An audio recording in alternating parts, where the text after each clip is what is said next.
Welcome. Today I am going to walk you through how to set up Commvault software to utilize Cleanroom Recovery. We are looking at the Commvault dashboard. The first thing we need to do is to configure your control plane backups to go to cloud.commvault.com.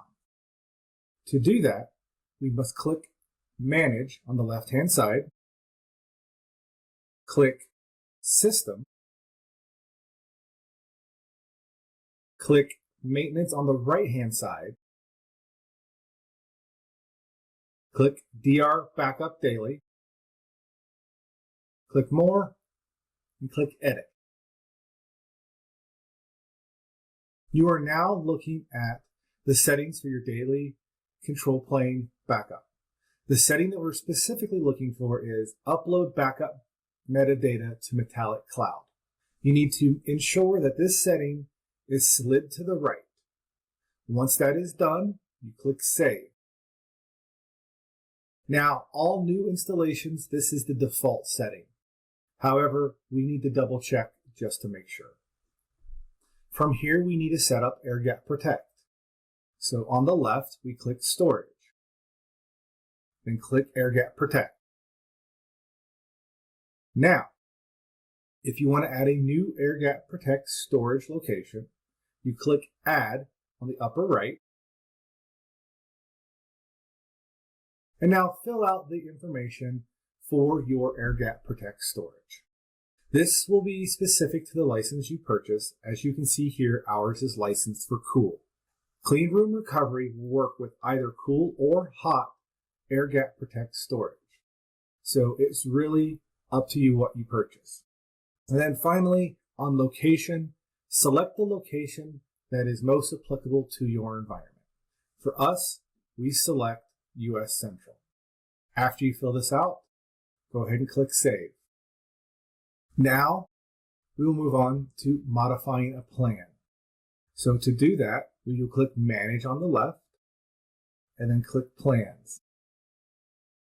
We do this to ensure we have a plan that is storing backup copies in AirGap Protect. To modify an existing plan, you simply click the plan name. Now click Backup Destinations in the top. And then on the right-hand side, click Add Copy. And in this screen, you fill in the settings that are applicable to the AirGap Protect storage that you just configured in the previous step. And then click Save. Now, that's it. You have your Commvault software set and ready to use Cleanroom Recovery. The next step is we will initiate a Cleanroom Recovery. We have now logged into cloud.commvault.com. That is the first step to initiate a Cleanroom Recovery. You simply log in with the account you've already created. The first thing we need to do once we log in is click anywhere in the Security Posture Score tile. From here, all of the comm cells in your environment will be displayed. If you have multiple, you can simply scroll and find it, or click here to search for it. We will search for ours since we have multiple. Now, on the right-hand side, you'll notice a column labeled Recovery Validation. You'll notice ours says 100. That's because we have tested the recovery validation before. If you are new, yours will say Start Recovery. Either way, click on the percentage or Start Recovery to get to the recovery validation details. We are now looking at all the details for your recovery validation. In the bottom, you'll see a list of all of the backups sent to cloud.commvault.com. These are known as backup sets. You'll also see various details about your licensing and tests running if you have any. For the sake of this demonstration, we're going to go straight to initiating a recovery. To do that, in the bottom table, where the backup sets are listed, in the Actions column, we want to click an ellipsis. You can choose any of the backup sets listed on this page. For this demonstration, we'll simply choose the latest one. So you click and then click on Start Recovery. This will open up details about recoveries that you've used and the duration of the recovery you're about to initiate. So simply click Submit. At this point, you'll get an email that says the recovery has been initiated. You can also click here on Recovery Request. All the requests that you have initiated will show up in the Recovery Requests table. As you can see here, the latest one we have says Creating VM. If you want, you can stay on this page and wait until it says CS Staged. Or you can wait until you get an email that says the recovery is finished. Either is okay. So now we will wait for the control plane to be recovered. Now the CS has been staged. You can see that by the status has changed to CS staged for the backup set we recovered. Now you have a fully staged control plane. To access that control plane, you can click under the Actions column on the ellipsis next to your backup set and see Access Details. If for some reason you want to extend how long your current recovery is up, you can click on the Extend Reservation. But for the sake of this demonstration, we're just going to go straight to Access Details. Now you can see all the information you need to recover your Commvault. You may notice that the user is Recovery Manager. That is because every control plane that is recovered is in a read-only state with a limited access user. We do this so security is increased and the initial dependency on Active Directory or LDAP is removed. Now that's it. The control plane is fully recovered. The next stage would be to go on and configure the control plane that has been recovered into the Metallic Cloud. We are now logged in to the recovered control plane that we performed in the previous step. As you can see, the dashboard looks slightly different, and that is because we are logged in as the limited rights user that we also illustrated in the previous step. So the first thing we must do to initiate a recovery test is to add a target to perform a recovery into. To do this, first we must click on Protect, Virtualization, Add Hypervisor on the right-hand side. Then click Microsoft Azure, Next. Now we are going to add the information about our Microsoft Azure subscription. The first thing we do is give it a logical name. And then add in your subscription information as well as credentials to access your subscription.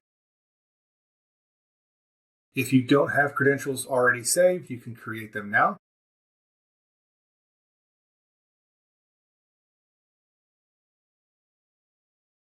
And then select Access Node. For the sake of the demo, I'm going to select the recovered control plane and click Next. Since we don't have any VMs to actually protect, I'm going to click Cancel on this one. And now we can go in and set up the details for the clean room.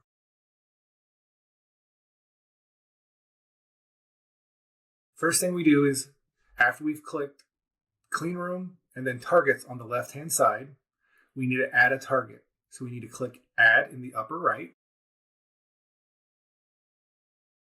Give it a logical name. The destination, you can see it already picked the hypervisor that we created. Access node, I'm going to leave as the recovered control plane. And then you can set this to be whatever you want. I'm going to leave it to the default to add a suffix of CRR to my recovered machines. Now, after clicking Next, we want to set up the details for the destination. The first thing is the region. This needs to be the same region as your AirGap Protect storage. So for us, I'm going to search for Central US. Then it'll finish loading the rest of the details. Leave everything else automatic. except for virtual network, I'm going to select the network that I created specific. I'm also going to tell it to create a public IP address. Submit. Now we have to create our recovery groups. So click on recovery groups on the left. On the upper right, give it a logical name.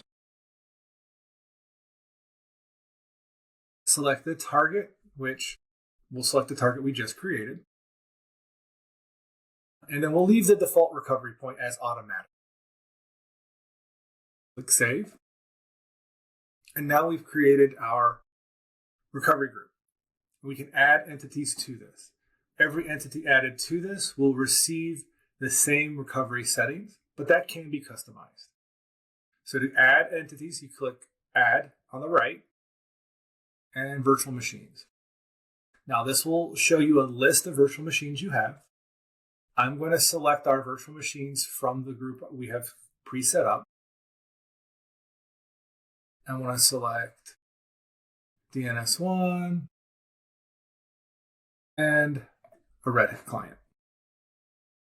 And then click Add. And now we've created the group. As you can see, my Red Hat client gives me a different status than my Windows client. This is because we do some checking before we even initiate the recovery. This, when I hover over it, you can see the name does not match Azure standards. So I can come into Actions, override recovery options, and modify the name to fix that error. That's it. I've now created groups and targets to perform my recovery. The next step is to simply perform my recovery. To do that, from the recovery group, we can click Recover All in the upper right. This will recover all of the machines in the recovery group. So I'll click Submit. To check, we can click on Jobs and see that the recovery is starting. We can also monitor the status of the machines in the recovery group from the recovery groups page. So click on Cleanroom on the left, recovery groups, click on your recovery group, and now you can see the status of the machines in that group. Both of these say in progress because they are currently being recovered. Now, as you can see, everything has been recovered by this recovery status being green and saying recovered. To show this, I'm going to quickly switch over to the Azure environment. As you can see, there was nothing in there before. I'm going to refresh it. And now you can see that we have both the Red Hat client as well as the Windows client recovered and running. Now I'll go back. That's it. We've now performed a clean room recovery.